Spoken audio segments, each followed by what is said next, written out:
Company के बारे में, हमारे बिजनेस के बारे में कही। और विजय सर ने अपनी शेयरिंग में बहुत अच्छी बात बोली कि दो तरीके के लोग हैं इस दुनिया में। एक वो व्यक्ति है जो बोलता है मैं मर जाऊंगा लेकिन ये काम नहीं करूंगा। दूसरा बोलता है भाई साहब मार दो लेकिन इस काम को नहीं छोड़ूंगा। हेलो। और मुझे आज भी याद है जब मैंने इस बिजनेस को 10.5 साल पहले शुरू किया था, तो ऐसे ही सेमिनार में जाके जब बैठते थे तो मैक्सिमम इस 4 दीवारी के अंदर वही वाले लोग मिलते हैं जो बोलते हैं कि इस काम से बेहतर कुछ नहीं है, ये काम सबसे अच्छा है और मैं इस काम को पूरी जिंदगी के लिए कर रहा हूँ। और उन लोगों की बातें सुन के मैं मोटिवेट हो जाता था। मुझे लगता था यार ये बिल्कुल सही डिसीजन है मेरा। और सेल्स में MBA में मैंने एक चीज पढ़ी थी कि जनरली जब आप सेलिंग करते हैं किसी भी चीज की, चाहे आप दुकान चलाइए चाहे शोरूम चलाइए, तो एक लॉ ऑफ एवरेज होती है कि कुछ लोग यस बोलते हैं, कुछ लोग नो बोलते हैं। Hello yes.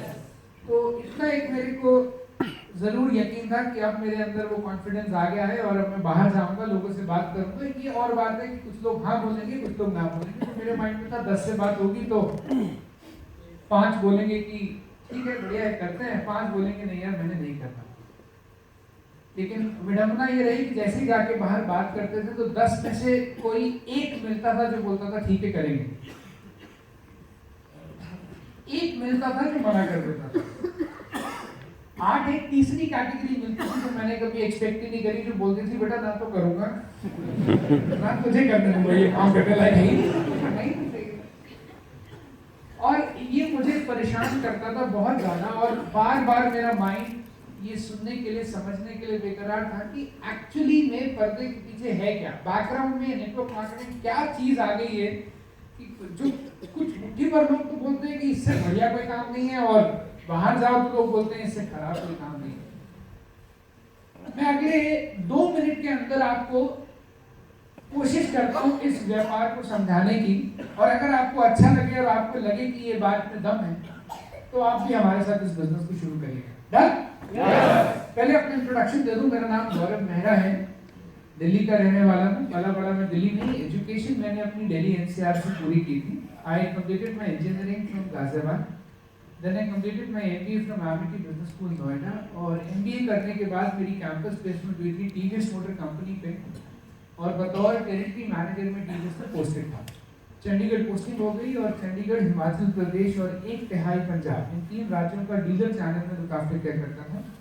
6.5 लाख रुपए का मेरा एनुअल पैकेज था जो मुझे TVS में मिला, और एक अच्छा लाइफ। मैं उस समय 24 साल का था, और अगर उस एज से कंपेयर करें तो वो जीवन अच्छा था। 48,000 रुपये महीने की सैलरी मिल रही थी, एक अच्छी पोस्ट मिल गई और एक अच्छी कंपनी के साथ आप कह सकते हैं कि करियर की बिगनिंग हो गई। इस बिजनेस के अंदर, इस इंडस्ट्री के अंदर आने का मौका मिला था आज से 10 साल और 7 महीना पहले। 29 जून 2007 को मैं इस बिजनेस के अंदर आया, और जब आया था तो ना तो ये बिजनेस जानता था, ना नेटवर्क मार्केटिंग जानता था। सिर्फ एक वजह थी मेरे आने की, जो व्यक्ति मुझे इस बिजनेस में लेके आए थे मैं उनको मना नहीं कर सकता। TVS में मेरे बॉस थे मिस्टर दीपक बजाज, जिनकी ऑब्लिगेशन में आप कह सकते हैं कि मैं इस बिजनेस के अंदर आया। लेकिन बिजनेस में आने के बाद बिजनेस को स्टडी किया, और स्टडी करने के बाद फिर जब काम करना शुरू किया तो अच्छे रिजल्ट्स मिले।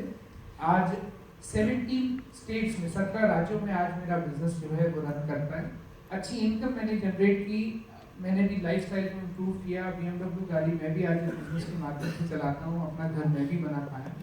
लेकिन मैं सच बताऊँ तो गाड़ी खरीद ली या घर खरीद लिया या पैसे कमा लिए, ये कोई बहुत बड़ी उपलब्धि नहीं, क्योंकि ये शायद मैं अपनी नौकरी में भी कर लेता। हाँ, इतनी बड़ी नहीं होती, इससे छोटी गाड़ी हो जाती। बड़ा घर नहीं होता, इससे छोटा हो जाता। नोएडा में नहीं होता तो नोएडा एक्सटेंशन में हो जाता, पक्का हो जाता। लेकिन एक चीज़ ज़रूर है जो मेरी नौकरी में मुझे कभी मिलने वाली नहीं थी, जो मुझे यहाँ मिली, जिसको मैं अपनी बिगेस्ट अचीवमेंट मानता हूँ। आज पिछले 10 साल की मेहनत से मैं एक ऐसा सिस्टम बनाने में कामयाब हो पाया हूँ, जो सिस्टम कहीं ना कहीं ऑटो मोड पे काम करते रहता है और मुझे पैसे बना के देता है। फॉर एन एग्जाम्पल, इस समय में भी जितने लोग यहाँ बैठे हैं, इसके 5 गुना लोग मेरी ही टीम में इंडिया के अलग अलग कोने में आज संडे में इसी पर किसी ना किसी को ये बिजनेस के बारे में कुछ ना कुछ बता रहे हैं। जो मेहनत उन लोगों के साथ वो लोग कर रहे हैं जो मेरी टीम के हैं, उस मेहनत का फल उनको तो मिलेगा ही मिलेगा, लेकिन क्योंकि वो मेरी टीम का हिस्सा है तो आपके सामने खड़े हुए वो मेहनत का फल मुझे भी मिलेगा। ये इस बिजनेस की सबसे बड़ी ब्यूटी है। दीपक बजाज जी का भी आप लोगों के सामने नाम लिया। दीपक सर इस समय इस हॉल में मौजूद नहीं है, उनको आइडिया भी नहीं है कि इस तरह की कोई मीटिंग है और मैं उसमें एड्रेस कर रहा हूँ, लेकिन ये जितनी भी मेहनत हम सब लोग मिलकर यहाँ कर रहे हैं, इसका बेनिफिट भी दीपक सर तक जाएगा ही जाएगा। मैं चाह के भी नहीं रोक सकता। हम लोग इस बात से जलन कर सकते हैं, गुस्सा कर सकते हैं, लेकिन इस बात को रोक नहीं सकते। That's the beauty of this particular business. अब जहां तक बात है डायरेक्ट सेलिंग की, जो मैंने आपसे कहा, जो मैंने समझा, मैं आपको समझाने की कोशिश करता हूँ कि ये एक्चुअली है क्या। डिसीजन फिर आप लीजिए। जब मैं इस बिजनेस के अंदर आया तो सब लोग बोलते थे direct selling, network marketing, MLM, multi level marketing, consumer distribution system, ये सारी बातें होती थी अंदर, मतलब हॉल के अंदर। जैसे ही हॉल के बाहर जाके, मार्केट के अंदर जाके, लोगों से जाके मुलाकात होती थी, तो यही MLM को लोग दूसरे नामों से पुकार के बोलते थे, यार ये चेन बनाने वाला काम है, ये मेंबर बनाने वाला काम है। और एक बहुत अच्छा किसी ने बोले कि इसको भी मित्र मार योजना बोलते हैं।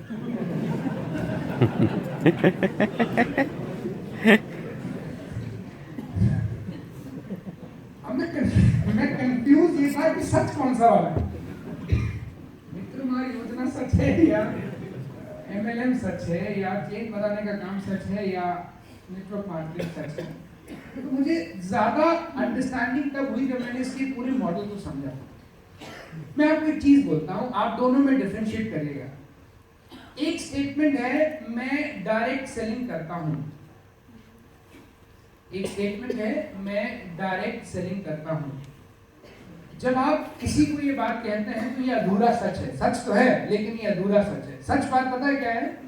मैं आयुर्वेदिक सप्लीमेंट्स में डील करता हूं, मैं आयुर्वेदिक सप्लीमेंट्स की सेलिंग करता हूं। सिर्फ इन प्रोडक्ट्स की सेलिंग का मेथड डायरेक्ट सेलिंग है।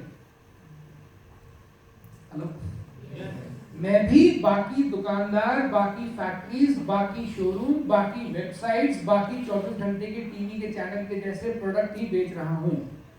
फर्क सिर्फ इतना है, कोई रेडी से बेच रहा है, कोई दुकान से बेच रहा है, कोई शॉप से बेच रहा है, कोई ऑनलाइन वेबसाइट से बेच रहा है, कोई फ्रेंचाइजी बना के बेच रहा है, कोई डिस्ट्रीब्यूशन चैनल बना के बेच रहा है। मैं डायरेक्ट सेलिंग मेथड से बेच रहा हूँ, लेकिन बेच मैं भी सामान ही रहा हूँ। और अगर आपकी नजर में सामान बेच के पैसा कमाना लीगल है, एथिकल है, सदाबहार है, तो ये भी सदाबहार है।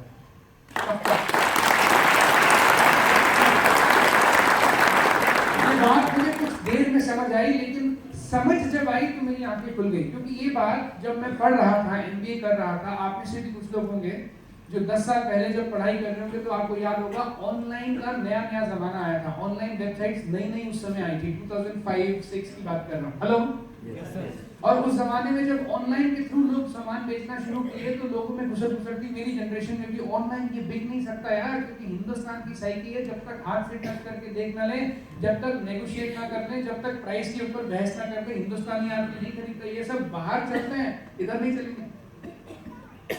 हेलो, क्या आज ऑनलाइन सामान बिकता है?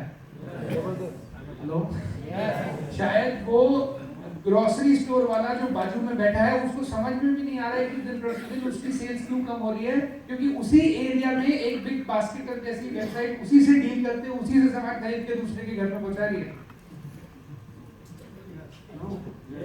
शायद आज से 20 साल पहले जब मॉल्स की नई शुरुआत हुई थी, तो मेरे फादर की जनरेशन ये बोलते होंगे, भैया चांदनी चौक में जाके प्राइस मतलब सामान खरीदने की प्रचलन है, ज्यादा से ज्यादा आप सीपी चले जाइए, ये बड़े बड़े मॉल्स में कौन जाएगा भैया, इतनी महंगी चीजें कौन खरीदेगा। क्या मॉल्स में जाके आप सामान नहीं खरीदा जाता?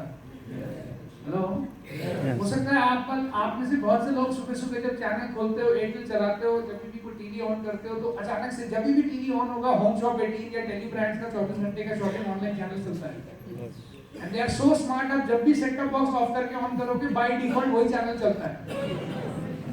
Hello, and maybe you and me must be thinking, क्या बेवकूफ बना रहे, कौन लेगा यार ऐसे करके, मैं पहले मोटा था अब मैं पतला हो गया, ऐसे कौन लेता है? But do you think कि वो ऐसे ही 24 घंटा चला रहे लॉस में है? कोई तो लेता होगा। दूसरा, they are not tapping today's market, they are there so that the next generation जो 10 साल के बाद 18 साल की होगी वो उसकी मार्केट तैयार कर रहे हैं। मैं फिर दोहरा रहा हूँ, इस दुनिया में अगर कोई भी कमा रहा है यार, तो वो कुछ ना कुछ तो बेच ही रहा है। या तो आप पैसे कमाने के लिए अपनी सेवाएं बेचेंगे, माने नौकरी करेंगे, या फिर आप पैसे कमाने के लिए अपना प्रोडक्ट बेचेंगे। यस और नो?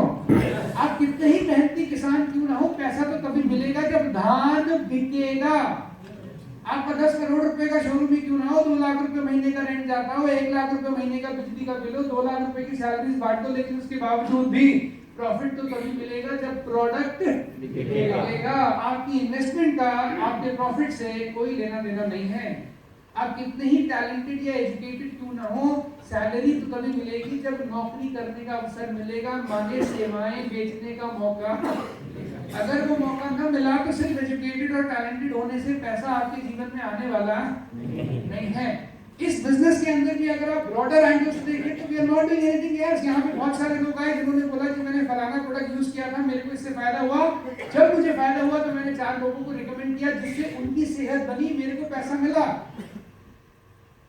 अगर आप एक्चुअली में देखेंगे तो ये रिकमेंडेशन वाला जो प्रोसेस है ये हम वैसे भी करते हैं, यहाँ कम से कम पैसा तो मिल रहा है। चिंतन जी ने बहुत अच्छे से एक चीज को बोला, 30 रुपए की बनी हुई चीज एक ग्राहक तक पहुंचते पहुंचते 100 रुपए की हो जाती है। क्या आप इस बात से सहमत हैं? yes. अगर आप इस बात से असहमत हो तो एक बार अपने मोबाइल को देखिएगा। एक मोबाइल फोन वाला 50,000 रुपए में एप्पल का फोन में जो फीचर देता है, सैमसंग वाला वो 30 में दे देता है, और माइक्रोमैक्स वाला या Xiaomi वाला वो 10 में दे देता है।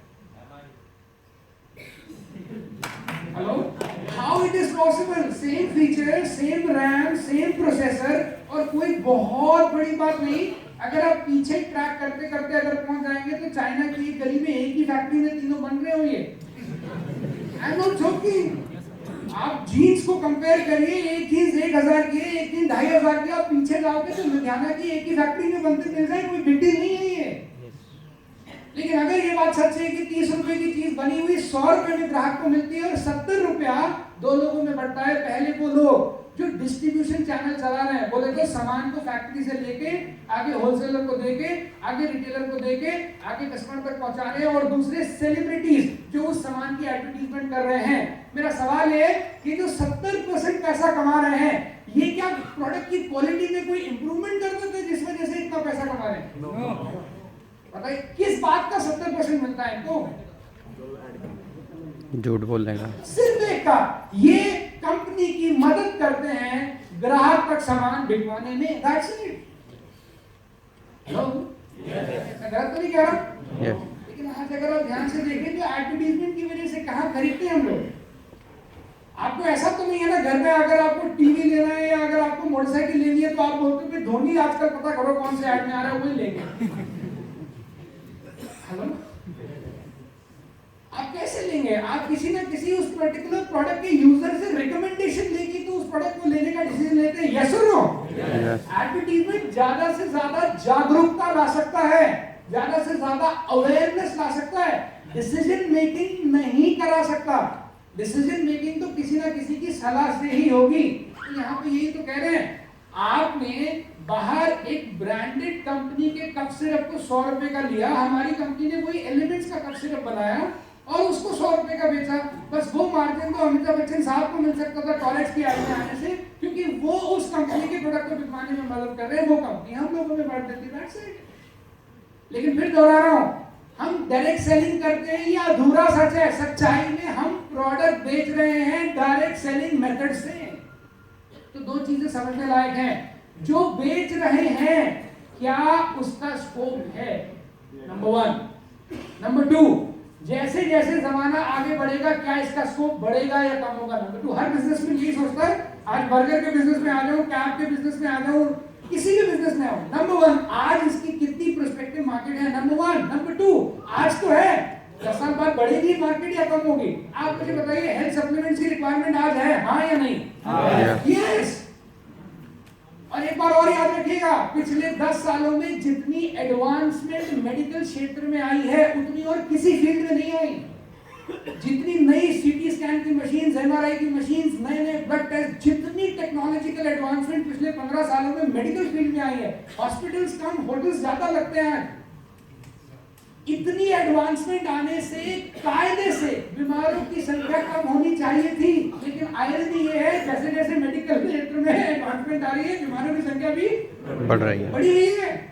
इट मींस मेडिकल एडवांसमेंट ना होना या दवाइयों का एब्सेंट होना बीमारियों का कारण नहीं था।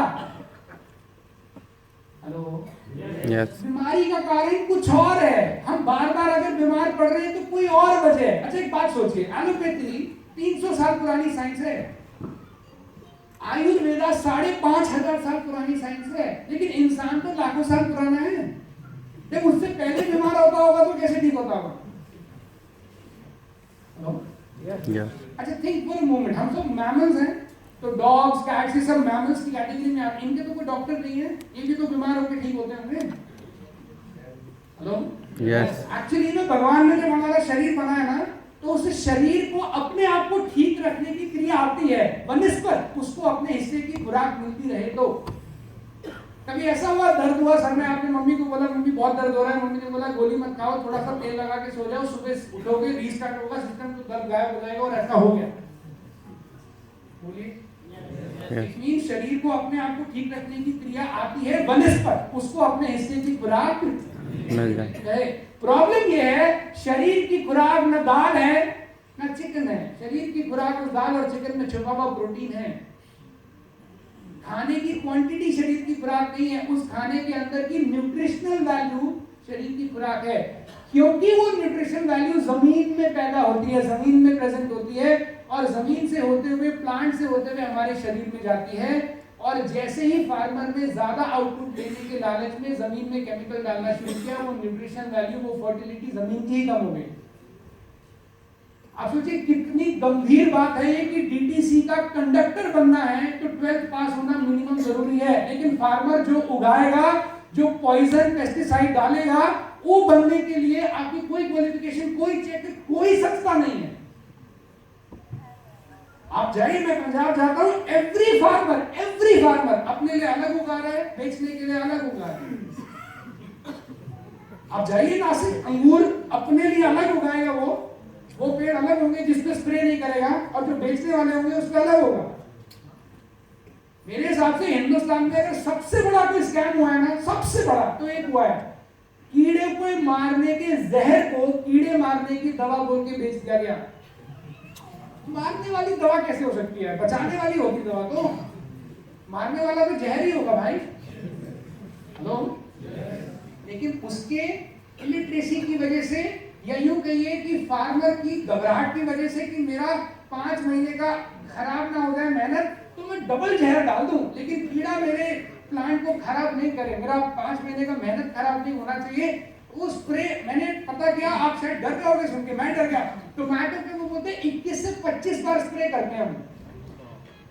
अगर किसी चीज पे 25 बार अगर पेस्टिसाइड का स्प्रे हुआ है ना भैया, आप आरओ वाटर से भी धो दोगे तो उसके डीएनए भी चला गया, साला वो फिर निकलेगा कैसे उससे?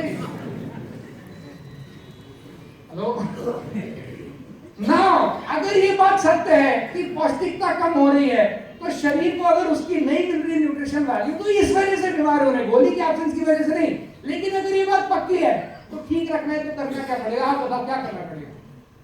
लॉजिक क्या बोलता है? जो खाने में वो पौष्टिकता कम हो गई, वो एडिशनली आपको सप्लीमेंट के रूप में देनी पड़ेगी। That's common sense. हेलो, उसी में डील करते हैं हम लोग, और कुछ नहीं है। ये जितने भी लोग आए, आप सोचो ना, 95 वाले बोल रहे हैं माइग्रेन ठीक हो गया जी, एक कह रहा है जी जोड़ों का दर्द ठीक हो गया जी, तीसरा कह रहा है जी आईसाइट इंप्रूव हो गई, चौथा कह रहा है कैंसर ही रिवर्स हो गया। अब कहां कैंसर, कहां आईसाइट, कहां माइग्रेन, कहां जोड़ों का दर्द? सच्चाई ये है 95 ना माइग्रेन ठीक करता है, ना जोड़ों का दर्द ठीक करता है, ना कैंसर ठीक करता है, ना स्किन बेटर बनाता है। 95 के शरीर में जाके शरीर की इम्यूनिटी को बेटर बनाता है। जब शरीर की इम्यूनिटी बेटर होती है तो वो अपनी बीमारियों से खुद को खुद लड़ लेती है बस। लेकिन ये बेटर अप्रोच है बिकॉज वो रूट कॉज पे काम करता है। It's a better approach. अगर ये बात आपको समझ में आती है तो यकीन मानिए आज हेल्थ सप्लीमेंट्स का बहुत बड़ा मार्केट है। और एक और, जैसे जैसे जमाना आगे बढ़ेगा ये स्कोप और ये मार्केट बढ़ेगी ही, कम नहीं हो सकती। अगर ये लॉजिक आपको समझ आता है तो फिर करना ही क्या है, दो काम तो करना है। पहला, इस बिजनेस में आइए, लोगों से जाके हेल्थ की चर्चा करिए, उनको सामान का डिस्क्रिप्शन दीजिए, जो लोग शारीरिक रूप से परेशान हैं उन लोगों को ये प्रोडक्ट यूज करा के उनको हेल्प दीजिए। This is number 1। नंबर 2, न केवल एक व्यक्ति हमारे काम में आके हमारे सामान को उपयोग करके हेल्थ बेटर बना सकता है, अगर वो भी चाहे तो मेरी और आपकी तरह इन प्रोडक्ट्स की एजेंसी लेके दुनिया को हेल्प प्रोवाइड करके पैसा भी कमा सकता है। That's the only two things which we are dealing in, that's the only two. लेकिन अगर ये दो बातें आपको समझ आती है कि इसमें क्या बुराई है यार, कोई सामान खरीद लेगा, अपनी सेहत बेटर बना लेगा, इसमें कोई बुराई है क्या? दूसरा, अगर उसको सामान अच्छा लगेगा तो वो भी इस सामान को बेचने की एजेंसी ले लेगा और दूसरों को हेल्प देके पैसा कमा लेगा। अगर ये बात सही है तो ये तो कर रहे हैं हम लोग।